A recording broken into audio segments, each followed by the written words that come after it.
Bismillahirrahmanirrahim. Assalamualaikum warahmatullahi wabarakatuh. Waalaikumsalam warahmatullahi wabarakatuh. Alhamdulillah, pemirsa, kita berjumpa lagi dalam program Tarjih Menjawab. Kali ini kita akan membincangkan tentang ekonomi Islam dan peran Muhammadiyah pada perkembangan ekonomi syariah. Yang hadir bersama kita kali ini narasumber kita yaitu Ustadz Dr. Masyhudi Muqarrabin, MEC. Beliau akan bersama kita 1 jam ke depan untuk menjelaskan dan berbincang-bincang, berdiskusi tentang peran Muhammadiyah dalam ekonomi syariah, dalam perkembangan ekonomi syariah. Assalamualaikum Ustadz. Waalaikumsalam warahmatullahi wabarakatuh. Saya manggilnya Ustadz atau Bapak atau Profesor, calon saja. Profesor. Panggil Bapak boleh, panggil Mas juga boleh, tapi jangan bikin masalah nanti kalau panggil Mas. Panggil Mas bikin masalah ya. Kadang-kadang. Bagi siapa nih Ustadz bikin masalahnya? Mungkin bagi orang lain melihatnya kok kayak Masnya sendiri. Iya, kayak Masnya sendiri. Tapi kabarnya sehat ya Ustadz? Cuman alhamdulillah. Alhamdulillah. Keluarga juga sehat? Semua sehat alhamdulillah. Alhamdulillah. Dan puasanya juga berjalan lancar? Iya, alhamdulillah. Oke. Baik. Nah, tadi kita akan berbincang tentang peran Muhammadiyah dalam perkembangan ekonomi syariah. Mungkin Bapak ada yang ingin disampaikan terlebih dulu, silahkan. Iya. Saya kira Muhammadiyah ini kan sejak awal didirikannya itu sangat concern dengan pemberdayaan masyarakat. Pemberdayaan ini bisa dibagi dalam 2 pengertian, yaitu pemberdayaan yang sifatnya material maupun spiritual. Pemberdayaan yang sifatnya material ini terkait dengan sosial ekonomi dan juga perkembangan yang lain yang menyangkut aspek-aspek yang sifatnya materi. Sedangkan yang spiritual itu lebih terkait dengan persoalan keagamaan, kemudian juga kesehatan psikologis terutama dan sebagainya. Nah, dari 2 jenis pemberdayaan ini kemudian Muhammadiyah melahirkan beberapa bentuk amal usaha. Yang paling mendasar terutama adalah amal usaha yang terkait dengan pendidikan dan kesehatan. Dua-duanya menyangkut masalah pemberdayaan juga. Pemberdayaan, oke. Nah, berbicara tentang peran Muhammadiyah dalam perkembangan ekonomi syariah, tentu kita perlu memahami ya Pak ya, apa itu sih yang dimaksud dengan ekonomi syariah? Baik. Ekonomi syariah ini biasa juga dikenal dengan ekonomi Islam. Kalau ekonomi syariah itu biasanya khusus istilah khas di Indonesia. Sedangkan di luar negeri itu kebanyakannya memakai istilah Islamic Economics. Atau boleh dikatakan sebagai ekonomi Islam itu. Nah, dalam konteks ekonomi yang dalam definisi konvensional, ekonomi menurut Leonel Robbins itu is a study of human behavior in relation of allocation of resources, yaitu permasalahan perilaku manusia terkait dengan alokasi sumber daya. Kita jual beli, kemudian kontrak, kemudian kita memberi, ini adalah alokasi sumber daya pada prinsipnya ya. Nah, alokasi sumber daya ini ketika kita kaitkan dengan perilaku manusia, kemudian orang mendefinisikan bahwa itu adalah perilaku ekonomi. Nah, kaitannya dengan Islam, ini ada definisi yang dekat dengan definisi Leonel Robbins, itu definisinya Muhammad Umar Chapra, yaitu study of human behavior related to allocation of resources in an Islamic perspective. Kemudian Umar Chapra masih memberikan tambahan without unduly curbing individual freedom and creating macroeconomic and ecological imbalances. Jadi kehadiran ekonomi Islam ini sebetulnya meluruskan permasalahan ekonomi secara umum dalam perspektif Islam, yang dengan pelaksanaan ekonomi Islam ini insya Allah tidak akan mengganggu kebebasan individu dalam berekspresi. Tetapi tentu saja ekspresi yang bertanggung jawab terhadap permasalahan umat, terhadap masalah keagamaan, kemanusiaan, dan juga tentu saja tanggung jawabnya pada Tuhan. Nah, ekspresi ini diwujudkan dalam berbagai bentuk, baik itu nantinya dalam bentuk transaksi, dalam bentuk macam-macam. Sedangkan di sisi lain juga secara makro itu tidak akan muncul, atau kalau misalkan itu terjadi ketimpangan ataupun ketidakseimbangan dalam makroekonomi dan juga ekologis, itu akan segera bisa terselesaikan dengan lebih cepat. Oke. Ini berbeda dengan kasusnya pada konvensional. Nah itu, nah yang konvensional ini maksudnya apa Pak? Nah yang konvensional itu yang tadi dalam definisi Leonel Robbins tadi itu tidak terikat sama sekali oleh ketentuan-ketentuan nilai-nilai etis, termasuk agama dalam hal ini. Iya. Jadi, meskipun sebenarnya dulu perkembangan dari ekonomi yang sekarang ini ada, yang boleh termasuk yang konvensional itu tidak bisa lepas dari kontribusi pemikiran ekonomi Islam. Para ulama kita dulu, mereka menggunakan Al-Quran dan Al-Hadis sebagai sumber rujukan. Kemudian di sisi lain mereka juga menerima beberapa gagasan dari Yunani, Romawi ataupun dari peradaban sebelumnya, tetapi fokusnya adalah bagaimana mengembangkan nilai-nilai Islam itu dalam konteks ekonomi. Nah, jadi tidak lepas. Itu kaitannya dengan hukum juga kalau dulu para ulama kita dalam Islam itu kan semua ilmu rujukannya pada hukum juga. Sehingga ketika orang berekonomi, orang berilmu itu semuanya bicara soal bagaimana nih kesimpulan akhirnya itu kita menggunakan ini itu berdosa atau tidak, kita memberikan atau mendapatkan pahala atau tidak, dapat barokah dari Allah atau tidak dan sebagainya. Iya, jadi ada hubungannya ke Allah ya Pak ya. Betul. Setiap kegiatan. Bedanya dengan konvensional, kalau ilmu ekonomi konvensional itu sesuai dengan perkembangan ilmu pada umumnya, ilmu itu ya untuk ilmu, itu paling banter, paling tinggi. Sedangkan dalam Islam ada ilmu untuk ilmu, tetapi yang paling tinggi itu adalah ilmu untuk berbakti kepada Tuhan dengan pertanggungjawaban kita. Iya, bertanggung jawab karena kita memang diciptakan untuk mengabdi ya Pak ya kepada Allah dalam seluruh lini kehidupan. Betul. Nah, ada ekonomi tadi konvensional. Sebenarnya ada beberapa pemikiran Pak dalam ekonomi sendiri itu. Ada selain ekonomi Islam atau kita sering mendengar ekonomi konvensional, apa betul istilahnya? Atau ada ekonomi lain? Ekonomi konvensional itu sebetulnya istilah yang diberikan oleh para ekonom modern yang mengembangkan ilmu ekonomi Islam. Ini untuk membedakan antara ilmu ekonomi yang sudah ada, yang kemudian dinamakan ilmu ekonomi konvensional, dengan yang perspektif Islam. Nah, yang perspektif Islam ini suatu ketika nanti mungkin hilang kata Islamnya, bukan lagi ekonomi Islam, ya ekonomi ketika aja. Perspektif Islam itu sudah betul-betul merasuk di dalam perkembangan ilmu itu sendiri. Sehingga ini diperlukan masih sampai sekarang itu istilah ekonomi Islam atau ekonomi syariah itu masih dipandang perlu untuk dilekatkan di sana untuk membedakan dengan yang konvensional. Sebetulnya mereka atau orang-orang yang bergerak di bidang ilmu ekonomi konvensional itu mereka juga tidak menyebut bahwa yang saya pelajari ilmu ekonomi konvensional tidak. Tapi ilmu ekonomi gitu. Hanya untuk membedakan antara yang Islam dengan yang bukan Islam dalam arti yang umum tadi itu kita berikan nama konvensional. Atau kadang-kadang yang sedikit lebih mungkin agak dipandang agak kasar itu ekonomi sekuler. Sekuler. Tapi ekonomi sekuler itu kayaknya di telinga kurang enak ya, ekonomi konvensional itu yang ekonomi mungkin konvensional. Atau tradisional kadang-kadang ada yang menyebut. Tradisional. Selain itu ada lagi Pak selain dua ini? Nah, dari ekonomi konvensional itu kan sebetulnya banyak sistem ya. Banyak sistem. Tetapi yang paling sophisticated dan paling besar itu adalah kapitalisme dan sosialisme. Nah, biasanya rujukan ekonomi konvensional itu pada kapitalisme. Karena sosialisme dianggap tidak cukup punya kemampuan untuk bertahan dengan lebih lama. Iya, buktinya memang sudah tidak digunakan ya Pak ya.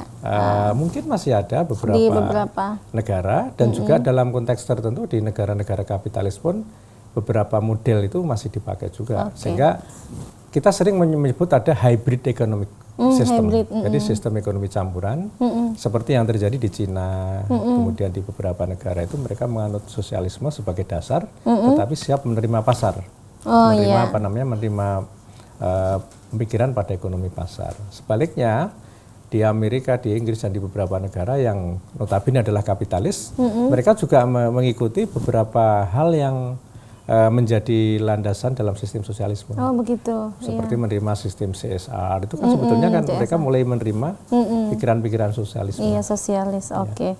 Kalau di Indonesia sendiri itu sistemnya apa ya Pak ya? Campuran juga atau? Ya, di Indonesia ini ada yang bilang sistemnya malu-malu kucing gitu. Malu-malu kucing. Sebetulnya saya melihat lebih ke ekonomi kapitalisme. Lebih ke kapitalisme. Ya. Hanya memang aspek-aspek sosialisme juga diserap.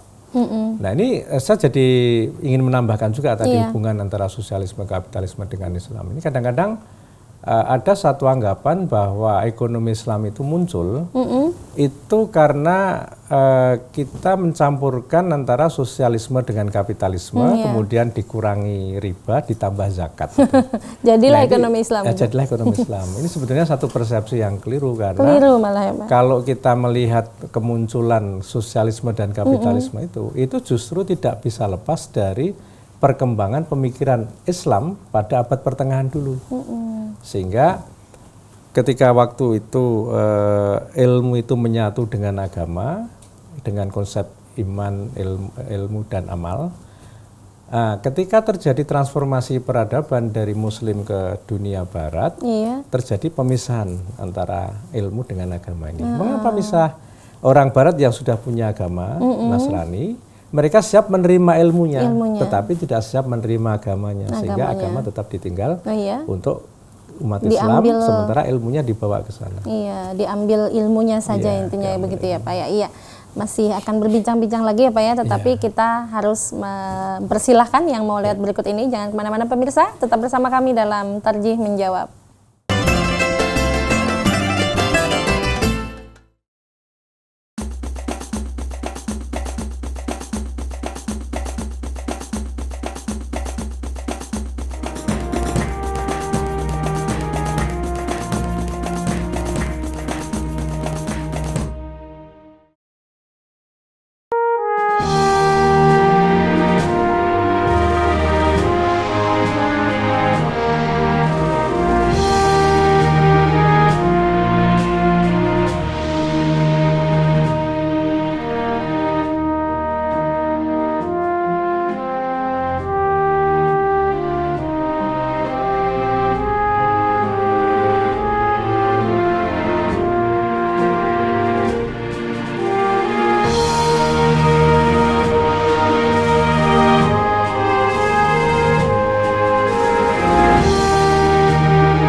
Mam na imię Kasia. Przyjechałam tutaj z Polski w ramach programu Darmasiswa, żeby uczyć się języka indonezyjskiego na Uniwersytecie Ahmad Dahlan. Studiowanie na UAD, a do tego mieszkanie w Jogjakarcie jest niepowtarzalną okazją, żeby poznać kulturę Indonezji, dlatego wszystkich do tego serdecznie namawiam. A Indonezyjczycy na pewno Wam w tym pomogą, ponieważ jest to najbardziej pogodny i radosny i pomocny naród świata.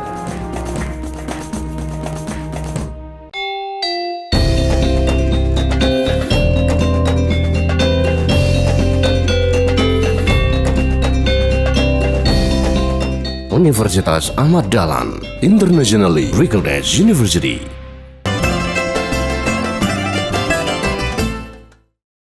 Pemirsa TV-mu yang dirahmati Allah, kembali bersama kami dalam program Tarjih Menjawab. Kita tadi sudah mendengarkan dari Ustadz Masyhudi tentang ekonomi syariah sendiri, apa maknanya, dan ekonomi konvensional apa. Tadi bahkan saya mendengar sejarahnya ternyata dari Islam ya Pak? Jadi kalau dilihat dari sejarah itu ada kesaling pengaruhan dalam peradaban. Kesaling pengaruhan. Jadi memang kalau konsep yang saya pahami, semua ilmu itu dari Tuhan. Iya, semua ilmu dari Tuhan. Dari Yunani itu memang ya meskipun itu pemikiran manusia, tapi manusia itu kan berjalan karena kehendak Tuhan juga. Tuhan, ya, betul. Tapi memang peradaban Yunani ketika mengalami masa kejayaan itu banyak pemikiran-pemikiran yang boleh dikatakan mengawali istilah ekonomi sendiri. Karena istilah ekonomi berasal dari bahasa Yunani oikonomia. Nah, oikonomia ini kemudian menjadi ekonomi sekarang ini. Oikos dan nomos. Nah, dari Yunani itu ketika Yunani mengalami satu kemunduran. Mengapa mundur? Karena pada waktu itu peradaban Barat itu mengalami suatu masa yang dinamakan sistem yang dianutnya adalah sistem slavery atau perbudakan. Nah, perbudakan ini memberikan kenyamanan kepada tuan, kepada para majikan, karena ongkos produksi dalam proses produksi mereka itu sangat murah karena mereka nggak perlu bayar buruh, nggak perlu bayar ini, gaji hanya memelihara budak itu. Nah, di situ kemudian tidak ada inovasi teknologi dan pengetahuan sehingga terjadi kemunduran di dalam sistem slavery di Barat itu. Nah, kemudian bersamaan dengan itu para budak ini melakukan pemberontakan. Mereka mendapatkan kemenangan, kemudian muncullah pengganti sistem slavery yaitu sistem feodalisme. Ketika para budak menang, siapa yang akan memerintah? Kepala suku memerintah, kemudian anggota sukunya itu menjadi pekerja-pekerja ladang, pertanian dan sebagainya, sehingga memunculkan sistem feodalisme. Nah, dalam sistem feodalisme itu selain perkembangan dari Yunani juga dari Romawi dan juga dari negara-negara yang lain di Barat, itu kemudian lahir satu madhab skolastik namanya. Skolastik. Madhab skolastik ini terutama dipimpin atau dimotori oleh para pendeta. Ada dua nama yang sangat substansial yaitu Robertus Magnus dan Thomas Aquinas. Tapi dalam pemikiran-pemikiran mereka itu pengaruh Islam itu sangat besar. Bahkan tradisi pemikiran Katolik pada waktu itu tidak sesuai dengan pikiran-pikiran dalam buku kedua orang itu. Kedua orang itu punya pemikiran yang hampir sama dengan pemikiran-pemikiran Al-Ghazali dan lain sebagainya itu. Sehingga memang ada semacam kecurigaan bahwa itu tidak bisa lepas dari pengaruh pemikiran Islam. Demikian juga ketika merkantilisme muncul, itu sebagai reaksi terhadap dua sisi terhadap pemikiran skolastik yang melarang orang untuk berdagang, bukan melarang sebetulnya, hanya mengatakan bahwa berdagang itu tidak dianjurkan, bahkan kadang bisa membawa dosa itu.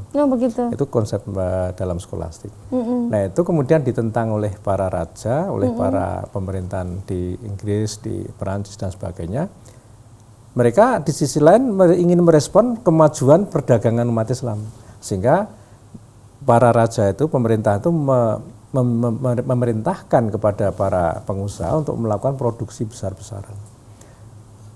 Merkantilisme itu yang kemudian juga menjadi salah satu cikal bakal utama dalam sistem kapitalisme.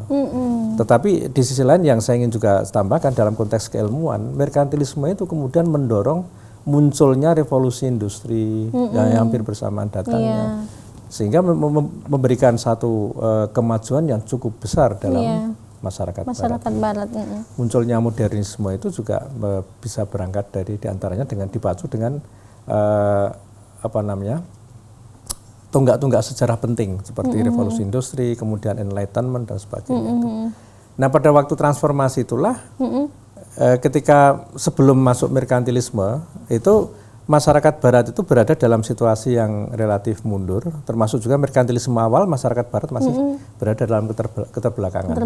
Islam muncul, kemudian pada abad yang kedua, memasuki abad kedua, yaitu generasi tabiin sampai tabiin itu lahirlah para ulama empat ini, mulai dari Imam Hanafi, kemudian Imam Maliki, Imam Syafi'i dan Imam Hambali ini. Ini memberikan satu kekuatan yang luar biasa dalam pencapaian peradaban Islam. Yang semula mungkin hanya pergerakannya itu di situ, dinasti Abbasiyah muncul, beberapa dinasti ini. Terus di sisi lain kekuatan Islam dari segi politik itu yang ditandai dengan munculnya dinasti-dinasti itu. Tapi dalam konteks keilmuan itu memberikan melahirkan satu bentuk metodologi keilmuan Islam yang cukup canggih dengan usul fikih itu. Kemudian disusul dengan kodifikasi fikih.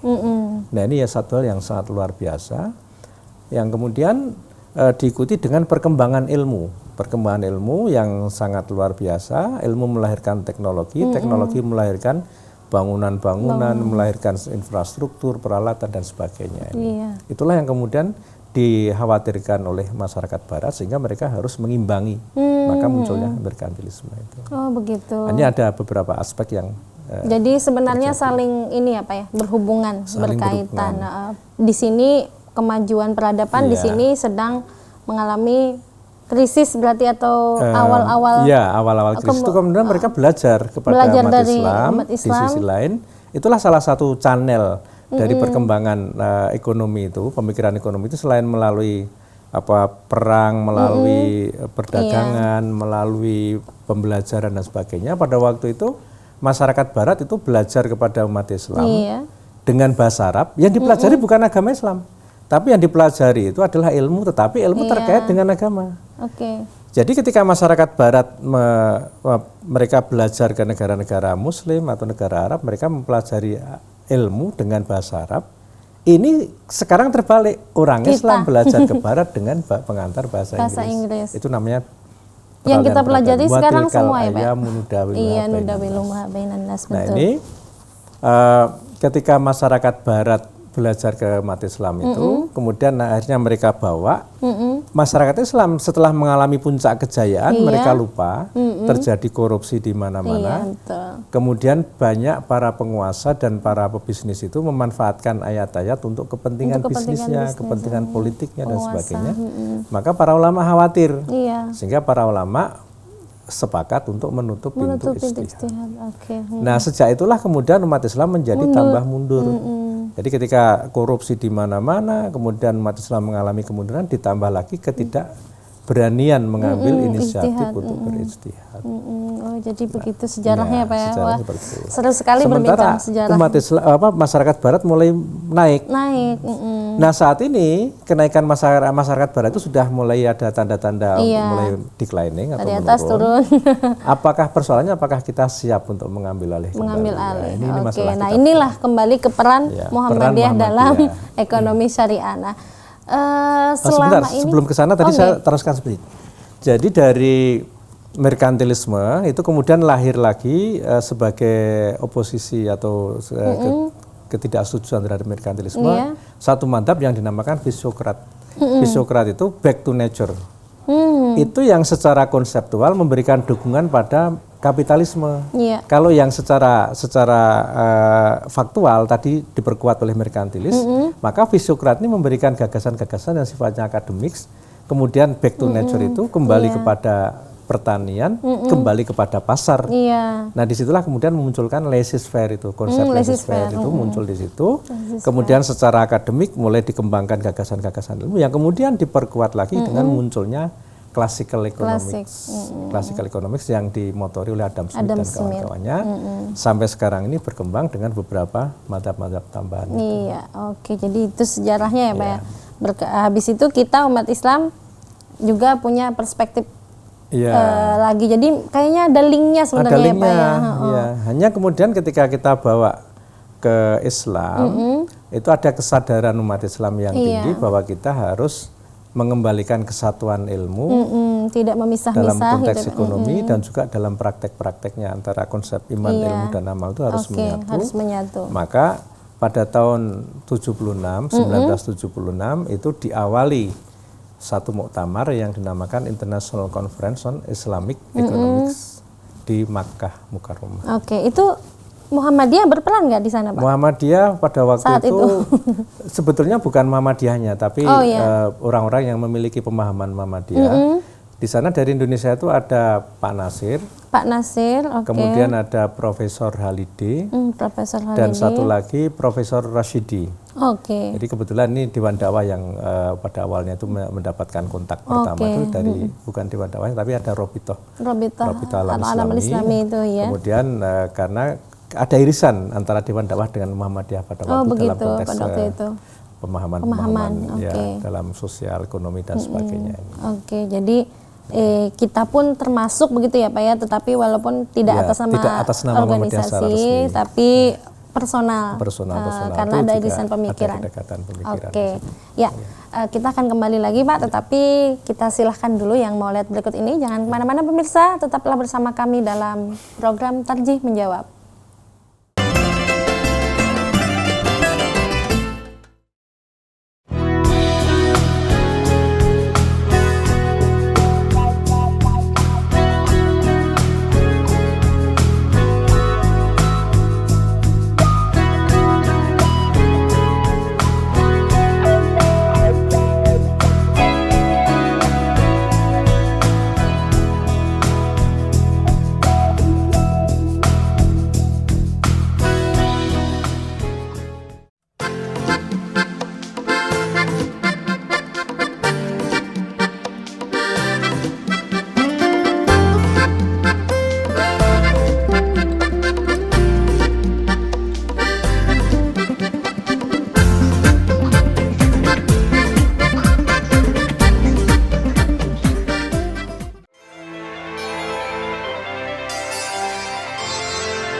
んにちは。アフマッドダーラン大学に留学中の村野若と申します。先生方やクラスメートのみんながとても優しいので毎日楽しいです。アフマッドダーラン大学に来れたことをとても嬉しく思っております。ありがとうございます。 안녕하세요. 제 이름은 권가민이라고 합니다. 저는 한국 사람이고요. 저는 현재 족자카르타 안에 있는 아마드 다알란 대학교에서 공부하고 있습니다. 이곳 사람들은 모두 항상 미소 짓고 또 많은 사람들이 친절합니다. 그리고 학교 측에서도 외국 유학생들을 위해 많은 배려를 해주고 있습니다. 그래서 지금 저는 매우 행복하게 공부하고 있습니다. 감사합니다.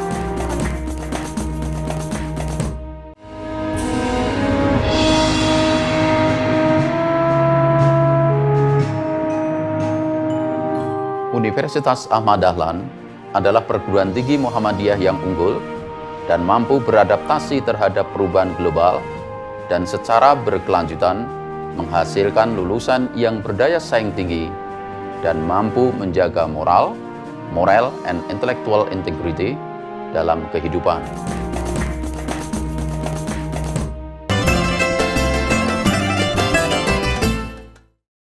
Pemirsa, kembali bersama kami dalam program Tarjih Menjawab.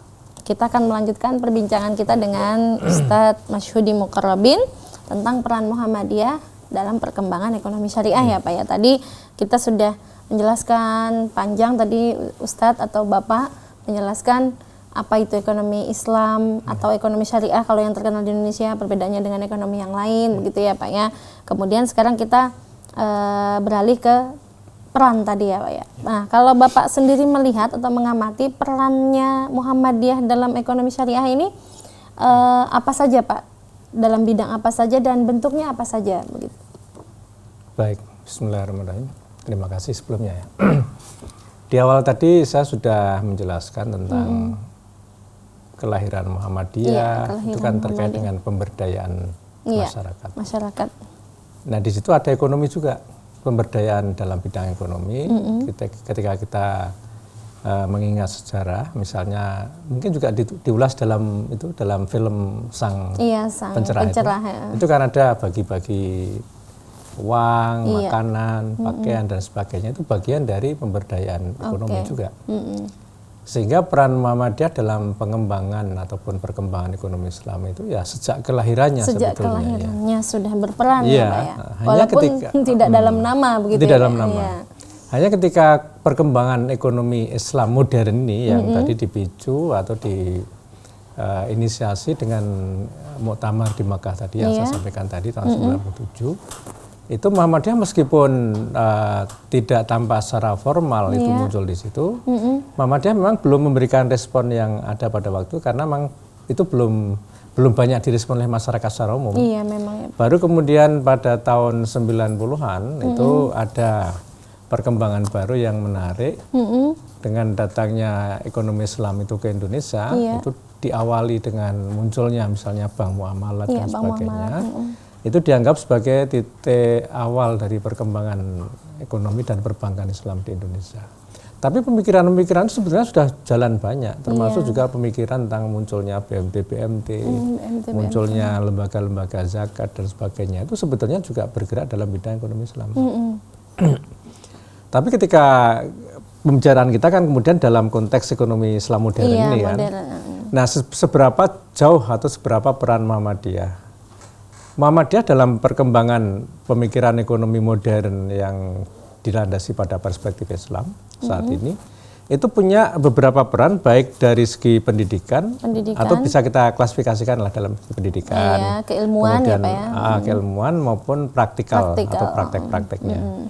Nah, dalam bidang keilmuan ini kita punya universitas dan punya SMA-SMA atau sekolah-sekolah yang paling tidak dari dua jenis sekolah, yaitu sekolah menengah atas dengan perguruan tinggi, itu yang saat ini lebih banyak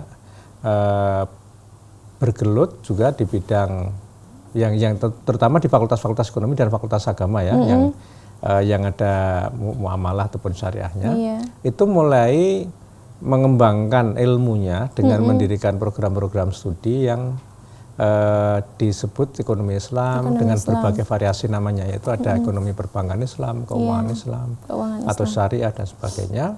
Tapi pada prinsipnya semua bicara soal ekonomi Islam. Dan kalau kita lihat dari sekitar 170 perguruan tinggi di Muhammadiyah, itu secara kasar barangkali ada sekitar separuhnya itu yang ada fakultas ekonominya. Ya, hampir semua fakultas ekonomi yang ada di Muhammadiyah itu mau tidak mau juga mengajarkan, hanya dengan derajat dan porsi yang berbeda-beda. Ada misalnya seperti di STIE Ahmad Dahlan di Jakarta, kemudian kita di UMY, di UAD juga sedikit banyak sudah ada. Nah, di beberapa perguruan tinggi itu ada yang secara konkret itu menamakan program-programnya itu ekonomi perbankan Islam, seperti di UMY juga ada, di UMS, kemudian juga ada ilmu ekonomi keuangan perbankan Islam, misalnya di UMY. Kemudian juga bahkan ada internasional programnya, internasional program for Islamic Economics and Finance. Kemudian juga di luar Jawa itu saya juga sempat pergi ke beberapa universitas Muhammadiyah, itu mereka juga mengembangkan itu. Tetapi yang lebih banyak memang dari fakultas agama. Ini fakultas agama. Secara keseluruhan ada sekitar 200 prodi yang mengembangkan ekonomi Islam di Indonesia. Saya berkeyakinan bahwa sebagian besar itu adalah perguruan tinggi Muhammadiyah. Itu kalau kita total dari kelompok-kelompok yang besar, karena kita punya perguruan tinggi cukup besar. Nah, kemudian SMA sudah mulai, meskipun belum cukup signifikan lah kalau dipandang ini, karena memang proses keilmuan itu memang menguatnya di perguruan tinggi, terutama di S1 ya. S2, S3 adalah untuk pengembangan selanjutnya. Tapi kebanyakan di perbankan ya, kalau kita lihat fokusnya perbankan, karena memang munculnya ekonomi Islam itu diperkuat dengan lari yang cepat itu dari sektor keuangan dan perbankan, terutama perbankan. Karena memang di satu sisi keuangan dan perbankan ini merupakan nadinya perekonomian. Di sisi lain orang bisa making profit di situ dengan enak itu. Sementara kalau seperti zakat itu sebetulnya juga sudah lama, cuman memang perkembangannya masih belum terasa. Gitu-gitu aja karena memang di dalamnya itu tidak ada profit making, artinya tidak bisa kita mendapatkan keuntungan di situ. Iya, betul. Nah, terus yang kedua tadi dalam kaitannya dengan praktek tadi, ini terkait juga dengan keuangan perbankan. Jadi Muhammadiyah beberapa tahun yang lalu Pak Din Samsudin sebagai Ketua Umum PP itu menandatangani MOU dengan beberapa bank syariah atau bank Islam. Bank syariah. Dalam rangka apa? Pengembangan perbankan Islam ini di Indonesia. Sebelumnya ini juga dipicu, kalau dipicu itu istilahnya mungkin tidak tahu apakah halus atau kasar. Memulainya. Nanti dimulai dari fatwa Majelis Tarjih dan Tasdid, yaitu tentang bunga. Oh, bunga. Ya, kalau di Majelis Ulama itu mengatakan bahwa bunga itu haram. Tapi Muhammadiyah tidak mengharamkan bunga. Oh, begitu. Iya, Majelis Tarjih hanya mengatakan bahwa bunga itu adalah riba dan riba itu haram. Bunga adalah riba itu adalah haram. Sama saja lah, bahasanya lebih halus gitu. Lebih halus. Nah, ini memberikan makna kepada kita bahwa Muhammadiyah cukup serius dalam memandang persoalan perbankan ini. Kemudian diikuti oleh MOU tadi. Kemudian juga di perguruan tinggi kan sinergi dengan pembentukan program-program studi tadi yang bicara soal ekonomi keuangan syariah yang fokusnya pada perbankan. Saya sendiri secara pribadi pernah melakukan penelitian terhadap studi literatur ya. Studi literatur di perpustakaan IUM, karena kebetulan yang paling lengkap di seluruh dunia itu baru di IUM ketika itu. Itu ada sekitar 4.500 literatur yang saya kaji. Itu 40%-nya memang fokus ke keuangan dan perbankan. Ya, dari 4.500 itu saya mengkaji bahasa Malaysia, Indonesia, dan Melayu kan. Kemudian ada bahasa Inggris dan bahasa Arab. Saya lihat dari abstrak, outline dan sebagainya itu. Nah, itu saya menyimpulkan seperti itu. Jadi 40%-nya itu memang fokusnya masih di perbankan. Jadi ini membuktikan juga bukan hanya di lapangan tapi juga di bidang akademik. Ini porsi terbesarnya itu masih pada keuangan dan perbankan. Iya. Itu yang kemudian saya mendapat kesempatan untuk presentasi di Jeddah itu dalam konteks itu. Oh, begitu. Pada tahun 2008 itu. Berarti Muhammadiyah sendiri perannya sudah ke luar negeri ya, Pak, cukup internasional besar. ya. Karena saya bagaimanapun mewakili Muhammadiyah. Sebagai dosen Muhammadiyah yang concern terhadap persoalan itu, dan alhamdulillah kita juga mendapat kesempatan beberapa kali presentasi di luar, dan bukan hanya saya, artinya beberapa kawan-kawan di UMY, di perguruan tinggi yang lain. Iya. Itu ya tadi tentang keterlibatan Muhammadiyah dan juga orang-orangnya. Ada beberapa tadi ya Pak ya? Ada beberapa, seperti tadi saya sebutkan beberapa perguruan tinggi, yang terakhir tadi kan dari UAD itu kita juga punya Bu Sartini yang juga malang melintang di dunia keuangan, terutama di akuntansi. Akuntansi beliau, iya. Nah, berarti sebenarnya pemikir-pemikir ekonomi Islam di Muhammadiyah itu banyak ya Pak ya? Banyak, apalagi sekarang ini sudah muncul beberapa program studi di lingkungan perguruan tinggi Muhammadiyah. Kemudian juga kawan-kawan di Muhammadiyah juga berperan aktif dalam beberapa asosiasi, seperti misalnya ada IAI, Ikatan Ahli Ekonomi Islam. Iya. Kebetulan saya juga Ikatan Ahli Ekonomi Islam gitu. Minta tanggung jawab sebagai yang internasional, kira-kira kita terlibat di mana Pak? Pada tahun lalu IDB. itu ya kita mendirikan asosiasi lembaga pendidikan dan penelitian ekonomi Islam di Asia Tenggara, dan itu akan menjadi internasional. Itu ada dimotori oleh AIUM, kemudian UMY, IPB Bogor, dan UNER. Artinya kita dari UMY juga memberikan. Iya, terlibat ya Pak. Itu regional berarti ya termasuk ya Pak? Regional, ini dibawa ke internasional. Oh, dibawa ke internasional. Berarti itu disetujui oleh kawan-kawan di IDB dan sebagainya. Sehingga kita punya peran. Kemudian juga di IAI, Ikatan Ahli Ekonomi Islam, itu hampir semua perguruan tinggi Muhammadiyah yang terutama yang ada fakultas ekonomi itu menjadi salah satu motor penggerak di situ. Iya.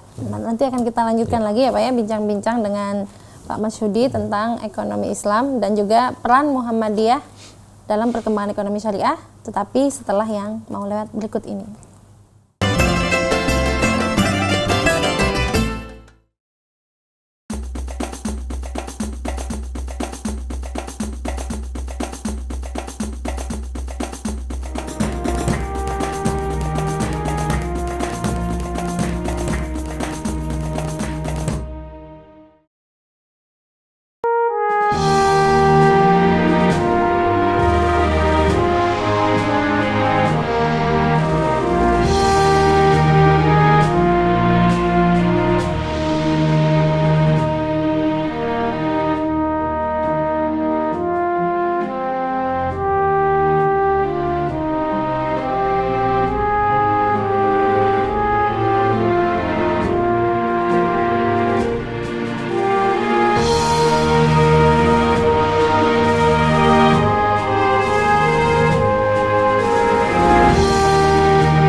Universitas Ahmad Dahlan adalah perguruan tinggi Muhammadiyah yang unggul dan mampu beradaptasi terhadap perubahan global dan secara berkelanjutan menghasilkan lulusan yang berdaya saing tinggi dan mampu menjaga moral and intellectual integrity dalam kehidupan.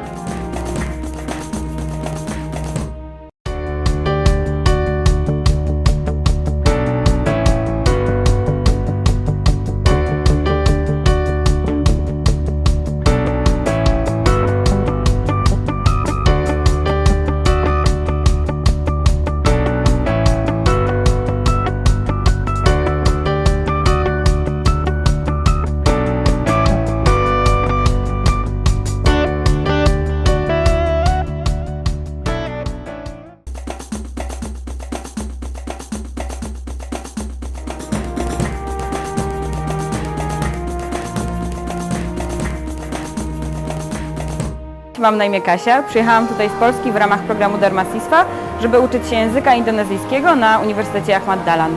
Studiowanie na UAD, a do tego mieszkanie w Jogjakarcie jest niepowtarzalną okazją, żeby poznać kulturę Indonezji, dlatego wszystkich do tego serdecznie namawiam. A Indonezyjczycy na pewno Wam w tym pomogą, ponieważ jest to najbardziej pogodny i radosny i pomocny naród świata. こんにちは。アフマッドダーラン大学に留学中の村野赤と申します。先生方やクラスメートのみんながとても優しいので毎日楽しいです。アフマッドダーラン大学に来れたことをとても嬉しく思っております。ありがとうございます。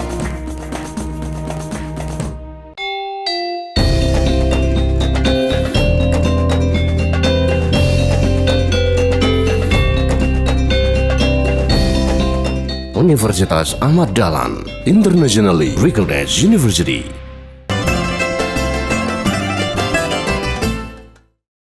Pemirsa TVmu yang berbahagia, masih bersama kami dalam program Tarjih Menjawab. Nah, kita masih berbicara tentang peran Muhammadiyah tadi Pak ya, sudah ada dalam keilmuan, dalam praktis juga. Kita juga punya BMT ya Pak ya? Iya, punya itu BMT. saya juga perlu nyinggung juga. Apalagi ya Pak yang kita punya? Jadi memang dalam praktek ekonomi Islam, Muhammadiyah itu selain tadi dari pemberdayaan ya, diwujudkan dalam pembentukan lazismu, lembaga amal zakat, zakat, infak dan sedekah. Kemudian juga pada muktamar yang baru lalu di UMY, itu kan ada rekomendasi untuk pembentukan Baitul Mal wa Tamwil seluas-luasnya. Kalau di Muhammadiyah sering dikatakan sebagai BTM, Baitul Tamwil Muhammadiyah. Ada tamwilnya juga, ya. ada Tapi ada mal. Kalau itu kan kemudian diserahkan ke setiap unit toh, setiap ortom, unit ataupun cabang atau ranting. Kalau ada yang mau mendirikan, namanya terserah mereka. Jadi ada yang mau menggunakan BMT, ada yang BTM, ada yang Baitul Tamwil saja dan sebagainya, itu terserah. Yang penting adalah semangat untuk menghidupkan ekonomi syariah ini. Kalau di institusi sendiri Pak, yang punya Muhammadiyah misalnya kita sendiri begitu atau perguruan tinggi, itu sudahkah semua menggunakan sistem ekonomi syariah paling tidak dalam perbankan, misalnya transfer gaji atau pembayaran? Saya lihat ini mahasiswa. Memang memerlukan proses ya, karena kita memperbarui atau mengubah sistem itu kan tidak seperti mengubah tatanan. Tapi kita harus mencapai menggunakan apa yang dinamakan step wise proses. Jadi proses secara gradual ini memang memerlukan waktu, apalagi ketika kita sudah terikat dengan kontrak. Umpamanya kan seperti satu perguruan tinggi, ada ikatan kontrak dengan bank tertentu selama 10 tahun misalnya. Nah itu kan mau tidak mau juga harus diakomodasi, kontrak itu harus diselesaikan. Kalau sudah selesai pun kadang-kadang juga tidak bisa langsung hilang. Nah itu tergantung juga pada bagaimana perguruan tinggi yang bersangkutan itu memandang pentingnya untuk segera switch kepada perbankan syariah dari atau justru ke BMT kita sendiri misalnya. BMT kita sendiri juga kadang-kadang perlu dihidupkan seperti yang kita amati misal di UMY sendiri ya, itu kan kita membuat BMT UMY dan itu perkembangannya juga cukup bagus, baik secara internal di UMY maupun cabang-cabang yang sudah didirikan, cukup boleh dikatakan sebagai BMT yang punya perkembangan. Iya, perkembangannya bagus. Kemudian juga di beberapa perguruan tinggi saya yakin ada, cuma saya belum memantau secara keseluruhan. Nah, ini sekali lagi bahwa itu semua tergantung pada niat dari pimpinan perguruan tinggi yang bersangkutan. Saya kira ketika Pak Din sudah membuka katup untuk kerjasama ini, maka di bawah harus terus harus diteruskan. Sehingga kita tidak sekedar seperti ini melegitimasi apa yang ada status quo, tetapi kita berusaha untuk melakukan perubahan ke arah pelaksanaan ekonomi syariah. Jadi Muhammadiyah itu benar-benar berperan ya Pak ya, dan selalu berusaha untuk menerapkan ekonomi syariah. Tapi kalau di berbagai tempat saya yakin di perguruan tinggi atau di institusi pendidikan Muhammadiyah itu sudah memakai bank syariah. Cuma untuk meninggalkan bank konvensional itu yang saya katakan tadi masih pelan-pelan gitu ya. Masih pelan-pelan. Memang dalam prakteknya meskipun riba itu saya sendiri sebagai orang majelis tarjih juga mendukung keputusan itu bahwa itu haram. Tetapi dalam pelaksanaan itu kita memerlukan proses. Jadi kita masih berada dalam situasi transisi. Memang transisi itu kadang-kadang ada pertanyaan, berapa tahun transisi ini? Transisi dalam sebuah sistem yang besar, apalagi untuk ini kan pelaksanaannya kan mendunia dan juga di Indonesia sendiri itu barangkali bisa 50 tahun sampai 100 tahun. Betul, proses dalam waktu yang lama. Cukup lama. Iya. Tapi kalau sekedar mengubah kebiasaan dalam satu rumah tangga mungkin gampang harus 2 tahun harus bisa. Ini rumah tangganya besar. Rumah tangganya besar. Iya. Untuk ini Pak, tadi perbankan, kalau pasar modal misalnya itu kita terlibat banyak atau juga bagaimana Pak? Secara persis saya belum melihat. Saya juga tidak secara khusus mengamati, tapi secara sepintas saya sudah melihat bahwa perguruan tinggi yang menyelenggarakan program ekonomi Islam tadi itu banyak juga yang mempunyai pojok BMT. Jadi BMT. di beberapa perguruan tinggi itu ada pojok BMT itu di dalam penyelenggaraan aktivitas pojok BMT itu juga banyak yang kemudian bergerak di bidang syariah. UMY sendiri pojok BMT itu dinilai pojok BMT yang terbaik di Indonesia dari sekian banyak itu. Di Jogja ada sekitar 8 pojok BMT di perguruan tinggi. Nah, UMY bukan hanya di Jogja tapi di secara nasional itu dianggap yang among the best lah. Nah, itu juga beberapa kali menyelenggarakan pelatihan-pelatihan yang terkait dengan syariah. Kemudian juga pengembangan ke ekonomi syariah dalam sistem capital market itu sudah mulai. Kemudian didukung oleh mata kuliah yang ada di Fakultas Ekonomi dan juga di Fakultas Agama yang menyelenggarakan ekonomi keuangan perbankan Islam ini. Iya. Berarti jadi, sudah bagus banyak perannya ya Pak ya? Perannya cukup banyak dan saya yakin bukan hanya di UMY. Cuma emang saya belum secara khusus mengamati itu karena ini memerlukan waktu juga. Mungkin ini menjadi tantangan bagi saya dan bagi kawan-kawan lain, apakah perlu ada semacam penelitian seberapa peran Muhammadiyah dalam pengembangan katakanlah dalam secara khusus tadi dalam Islamic Capital Market. Iya, pasar modal ya, Islamic Capital Market. Nah, untuk pemikiran ini juga pakai ilmuwan, pemikir-pemikir yang biasa kita baca itu kan Pak, Umar Chapra, kemudian Abdul Manan. Nah, kalau pemikir dari Muhammadiyah sendiri kira-kira yang sekelas mereka ada atau saya saja yang belum dengar Pak? Kalau pemikir dalam konteks ilmu ekonomi Islam modern yang sekaliber Umar Chapra dan sebagainya itu kita memang masih belum mendapatkannya. Masih belum ya Pak ya. Saya sendiri sebagai orang yang concern ke situ dan beberapa kali presentasi pada peringkat internasional saya belum bisa disamakan dengan karena mungkin mereka dianggap sudah lebih dahulu ya Pak ya. Betul. Tetapi saya yakin dalam jangka yang tidak lama lagi akan muncul karena ini memang memerlukan proses waktu. Ekonomi Islam modern itu kan datang ke Indonesia juga terlambat. Kita baru mengawali tahun 90-an. Tetapi insya Allah saya berkeyakinan dengan munculnya prodi-prodi di lingkungan Muhammadiyah itu nanti akan segera kita munculkan. Iya, pemikir-pemikir yang insya Allah juga sekelas Umar Chapra dan Abdul Manan dan lain-lain ya Pak ya. Ini kan fase, apalagi kan kita beberapa perguruan tinggi Muhammadiyah itu juga sudah diakui perannya oleh dunia antar bangsa. Alhamdulillah.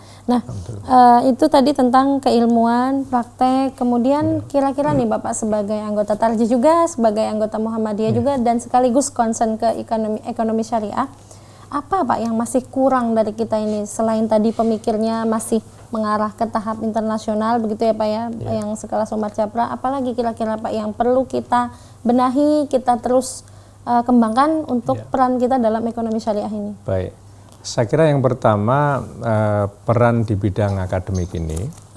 Boleh dikatakan bahwa SDM kita yang concern kepada ekonomi syariah ini masih boleh dikatakan agak lemah. Lemah.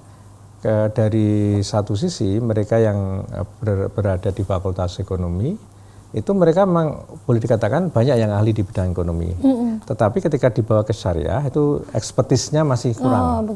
Sehingga masih agak lag dengan syariah sciences itu ataupun dengan pendekatan syariahnya masih kurang. Kadang-kadang baca ayat pun masih keliru. Ini masih ada. Berarti itu juga perlu dibenahi ya Pak ya. Betul. Baca ayat tetapi tidak banyak lah kalau sudah di Muhammadiyah rasanya baca ayat boleh lah. Nah, kemudian di sisi lain mereka yang concern di ekonomi Islam tapi dari Fakultas Agama pemahaman fikihnya cukup kuat, syariahnya kuat. Tapi ketika diajak bicara soal ekonomi Nah itu agak Pusing 7 keliling. iya agak kepontal-pontal lah, agak ya memerlukan waktu yang cukup lama, sehingga pemahaman antara ekonomi dalam konteks di Fakultas Ekonomi dengan yang dari Fakultas Agama ini masih belum match. Maka ketika situasinya seperti ini, yang kita perlukan adalah kolektif working, kerja secara kolektif. Jadi kerja secara kolektif itu menunjukkan adanya perbaikan di satu sisi dengan yang lain saling melengkapi. Nah, maka dalam konteks ini pula kita melakukan dua kerja yang sifatnya kayak 2-in-1 itu ya, bukan kayak sampo lah, bukan sampo tapi. Jadi di satu sisi ada Islamisasi ilmu. Ini berlaku di Fakultas Ekonomi. Mereka yang mempelajari ilmu ekonomi itu harus melakukan pengislaman terhadap ilmu itu. Di sisi lain ada proses dalam istilah Pak Kunto itu saintifikasi Islam. Jadi pengilmuan Islam, mempelajari nilai-nilai Islam, ayat-ayat Al-Quran, hadis dan sebagainya, tapi dalam konteks ekonomi. Betul. Sehingga apa? Ada pendekatan antara kedua sisi ini. Jadi kalau kedua sisi ini sudah mendekat, saya berkeyakinan nanti 40 tahun yang akan datang itu kita bisa mencetak ulama-ulama yang betul-betul ahli ekonomi Islam, ahli dalam bidang ekonomi, ataupun ekonomis yang betul-betul memahami fikih syariah. Amin ya rabbal alamin. Ya, masih terus berusaha ya Pak ya. Oke. Karena sudah 1 jam ini Pak, alhamdulillah kita sudah banyak mendapat manfaat dari Pak Mas Yudit dari paparan tadi, dan semoga manfaat buat saya juga. Iya, sama-sama Pak. Manfaat tambah ilmu juga tentang ekonomi Islam, kan cuman hanya mendengar namanya, tapi apa sih sebenarnya, bagaimana peran Muhammadiyah. Semoga pemirsa dengan ini semakin mengetahui ya Pak ya. Nah, tapi kita masih berharap ini Pak, kesimpulan dari Pak Mas Yudi, silahkan. Baik. Jadi kesimpulannya bahwa Muhammadiyah ini sejak lahirnya sudah memberikan kontribusi cukup besar dalam pengembangan ekonomi Islam, tapi memang belum sebagai ilmu, sebagai sistem, yaitu dengan pemberdayaan masyarakat melalui berbagai amal usaha dan sebagainya. Baru ketika ekonomi sebagai ilmu itu masuk ke Indonesia sejak tahun 90-an awal, Muhammadiyah mulai merespon juga dengan baik, dan boleh dikatakan Muhammadiyah termasuk yang mengawali. Saya sendiri termasuk ikut ambil bagian dalam proses untuk mengawali pengembangan ini dengan pergi ke IUM untuk belajar ambil S2 S3 Jana, disusul oleh kawan-kawan dari UMY, UAD, dari beberapa perguruan tinggi Muhammadiyah yang lain, itu mereka concern ke situ. Nah ini yang terkait dengan dunia akademik. Kemudian ini kita juga sedang berpikir juga bagaimana ini tidak hanya terjadi di level perguruan tinggi, tapi juga bagaimana nanti pengembangan kurikulumnya sampai ke SMA dan sebagainya. Nah dalam bidang pendidikan tinggi ini kurikulum itu menjadi sesuatu yang sangat penting. Maka kita perlu melakukan pengintegrasian kurikulum tadi itu. Dari Fakultas Agama tadi saya sampaikan ada saintifikasi Islam, dari Fakultas Ekonomi ada Islamisasi ekonomi. Kemudian di bidang amaliyah keseharian atau dalam pembentukan dan pengembangan sistem ini kita ajaran Islam mengajarkan kepada kita banyak aspek tentang ekonomi ini. Maka kita mencoba untuk melakukan pendekatan dengan praktek-praktek yang lebih baik ke arah ekonomi Islam, karena pembentukan sistem itu mengharuskan adanya prasyarat setidaknya dari dunia akademik ada teori-teori yang concern ke sana. Kemudian dari praktek ini memerlukan manusia-manusia yang punya komitmen terhadap perkembangan ekonomi Islam ini. Komitmen itu antara komitmen dengan keilmuan itu tidak boleh inkonsisten, harus konsisten. Kadang-kadang kan kita melihat ada orang yang tidak konsisten, kelihatannya dari segi ilmu ya, tapi prakteknya tidak. Setidaknya itu dua aspek itu, sehingga nanti dari sisi keilmuan itu amal usaha di bidang pendidikan ini betul-betul mengawal kurikulum. Kemudian dari praktek ini juga beberapa lembaga yang sudah didirikan oleh Muhammadiyah seperti Lazismu, kemudian BTM atau BMT, kemudian juga suatu ketika kalau Muhammadiyah mau mendirikan misalnya sekuritas dan lain sebagainya, itu juga memungkinkan. Itu juga semuanya berkembang ke arah ekonomi. Oke, iya. Terima kasih Pak. Yang terakhir ya, masyarakat secara luas itu juga berusaha mengamalkan model konsumsi yang islami, perilaku yang islami dan sebagainya, sehingga tidak hanya sistem yang bekerja, tapi juga maksudnya tidak hanya struktur atas, tapi juga masyarakat juga bekerja. Iya, agar benar-benar tercapai tujuan Muhammadiyah. Ini bagian dari amal soleh. Iya, amal soleh. Menciptakan masyarakat Muslim yang diridhoi oleh Allah. Baldatun thayyibatun wa rabbun ghafur. Amin ya rabbal alamin. Ya, tak terasa pemirsa sudah 1 jam kita bersama Dr. Masyhudi Muqarrabin MEC. Semoga yang kita perbincangkan tadi bisa bermanfaat untuk kehidupan kita di dunia maupun di akhirat nanti. Amin ya rabbal alamin. Terima kasih Ustadz. Semoga nanti bisa memberikan tambahan ilmu lagi di lain kesempatan. Amin ya rabbal alamin. Mohon maaf atas segala kesalahan pemirsa. Terima kasih atas segala perhatian. Wassalamualaikum warahmatullahi wabarakatuh. خليني حدك واحميني ياللي من العمر اغلى عجناح الهوى لاقيني وشوف سنيني عم تحلى لما تقلي انسى وجودي ودقة قلبي هي خدودي حياتي بهواك موعودي وحداني يا وحداني ورجوعك حررني أهلا وسهلا بالعزيز الغالي بعدك عني يا ما سهرني ليالي بديك بروحي ودمي وعمري الباقي تلون أيامي وتبقى العمر قبالي أهلا وسهلا بالعزيز الغالي بعدك عني يا ما سهرني ليالي بديك بروحي ودمي وعمري الباقي تلون أيامي وتبقى العمر قبالي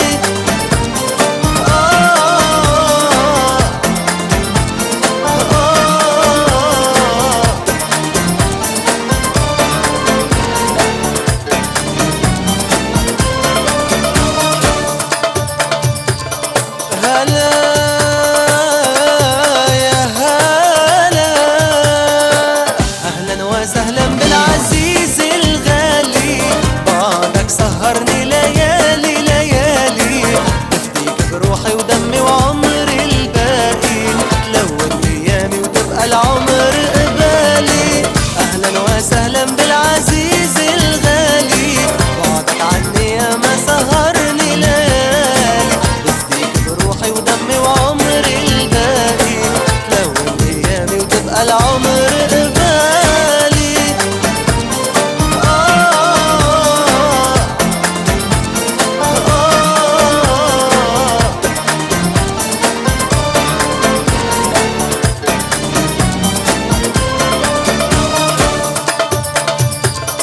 هلا يا هلا أهلا وسهلا